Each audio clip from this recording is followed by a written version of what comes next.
neat thing. Now, what's happening with Zipporah? In chapter 4 here, the end of chapter 4, Moses is going, God says, okay, Moses, go back to Egypt and deliver my people, pull them out of there and things. So Moses goes back, and on his way back, he runs into something in chapter 4, verse 24 and following. It says this, at a lodging place on the way, the Lord met Moses and was about to kill him. Now, who is the him that was about to be killed? Moses. Was it Moses or was it the son? The actual Hebrew is somewhat ambiguous there. It says him, but you don't know who the him is. Is it the kid or is it Moses? So it was about to kill him, but Zipporah, that's Moses, the bird lady, Moses' wife, Zipporah, took a flint knife and cut off her son's foreskin and touched Moses' feet with it. Surely you are a bridegroom of blood to me, she said, so the Lord let him alone. Okay. What's going on with this there? By the way, it's interesting. She cuts off the foreskin of her son and she touches Moses' feet with it. Now, I should be a little honest with what the word feet means. Do you know what a euphemism is? A euphemism is when we want to say something that's not appropriate, and so you make a euphemism and you say something else, okay? So when somebody dies, do you say he died or do you say that he passed away?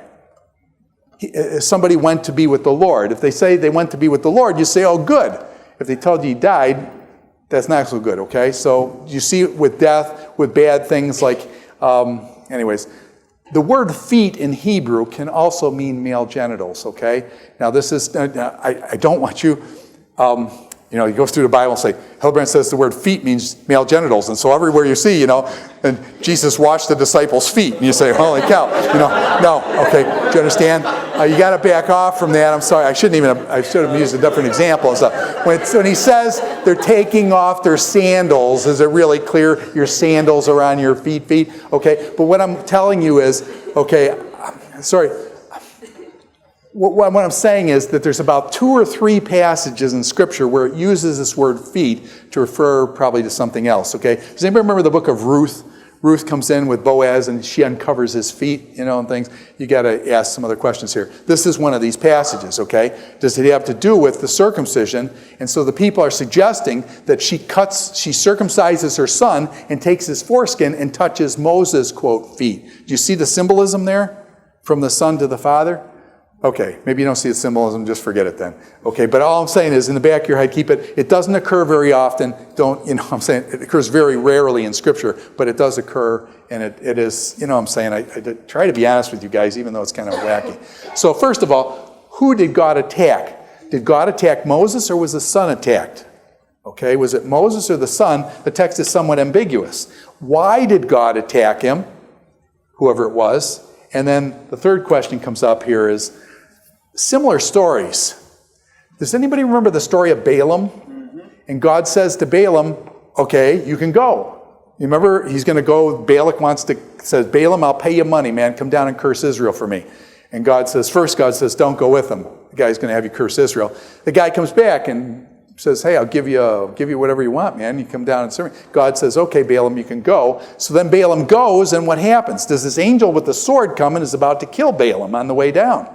So you say, wait a minute, God told him he could go, and then this angel is opposing him. So you get this idea that God tells someone to go, but then there's this opposition.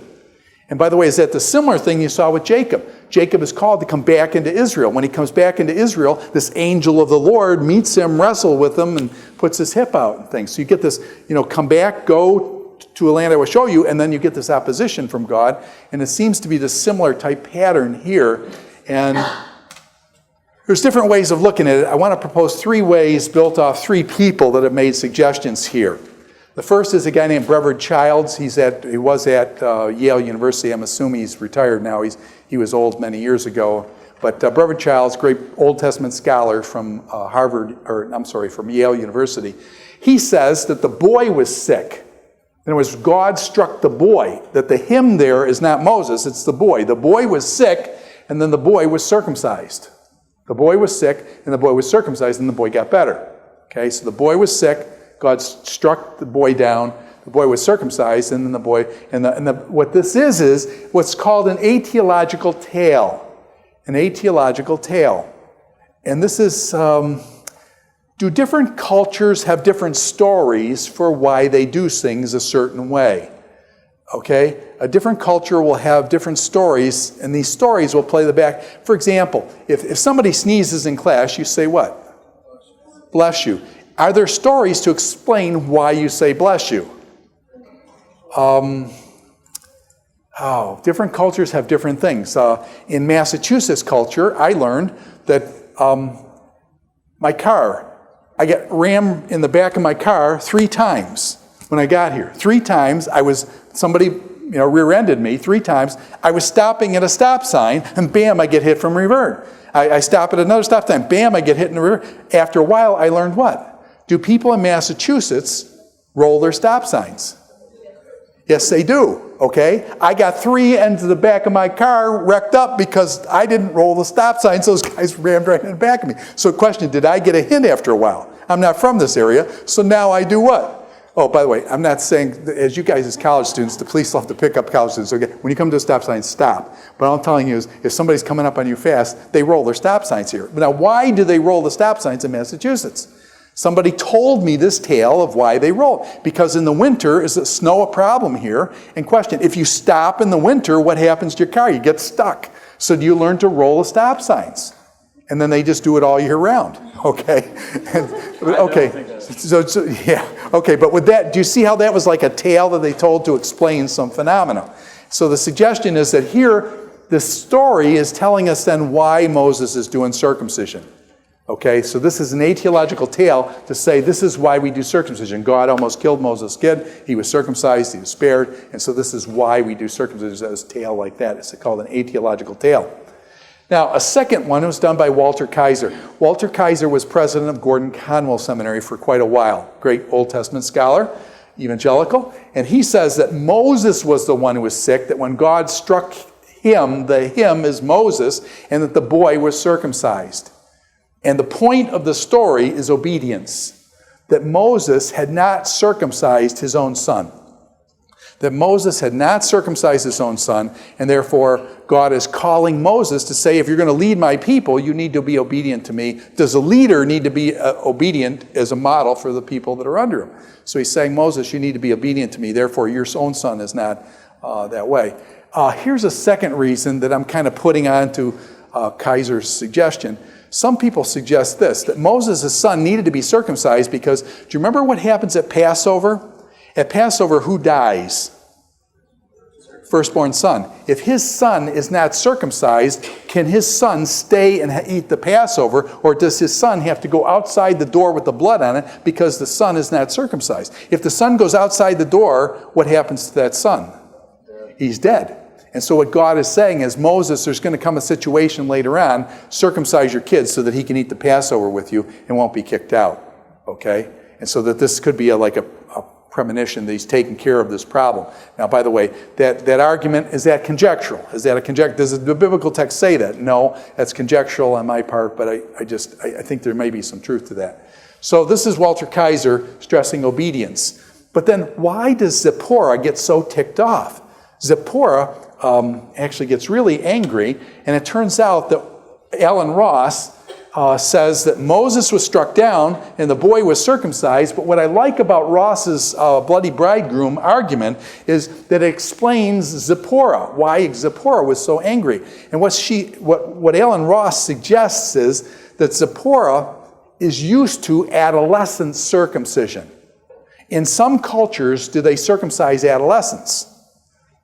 Okay? What's the problem? What's the problem with being a guy, okay? Well, there's several problems, but what's the problem being a guy? When a girl gets to be a certain age, does her body signal the girl to woman thing, okay? And there's definitely things that go on in the body stuff. What happens with guys is, in a lot of cultures, this boys to men thing, is it a problem in a lot of culture because the guys, and so some cultures then use things like bar mitzvah. Have you heard bar mitzvah? Various other types of things to indicate when a person becomes boy to man kind of thing. When is a boy a man? That sounds like a pretty good question. When is a boy a man? Okay, yeah, that's what I was afraid of. Some of the women are okay, never and stuff. And there's a part of boy that stays with all of us, or at least this boy. And I'm an old man now. But anyways, so because the culture has this problem with, especially with males, of this transition into adulthood, that some of the cultures will use adolescent circumcision as kind of the gateway. Once the boy has been circumcised, now he is welcomed into adult community. Okay. And so she was used to adolescent circumcision, and she was not used to neonate circumcision. Neonate means baby circumcision. And so when she has to circumcise a child, who's not ready for adulthood, she is really, really upset with Moses. Like, it's gross to, circumcise a baby. You know what I'm saying? Who would ever do that to an innocent baby? What I'm telling you is that's the best time in life to do it. But anyways, so she gets really upset. By the way, in the narrative, does Zipporah, the bird lady, does she fly away? Is she gone? No, when Moses is down in Egypt, where is Zipporah? She's she's nowhere to be found. Miriam is there, Aaron is there, the people are there, but Zipporah, apparently many people think, and I would be in agreement with this, that Zipporah seems to have gone back to her father-in-law, Jethro or Reuel in Midian in Sinai. So she actually goes back, leaves Moses as a result of this. She gets upset and she leaves. And so she doesn't appear in the text. She's gone after this. Okay? So this, I like this because it explains Zipporah's anger and why she may have left, okay? Again, it's somewhat conjectural, but I think it makes sense in a lot of regards. Now,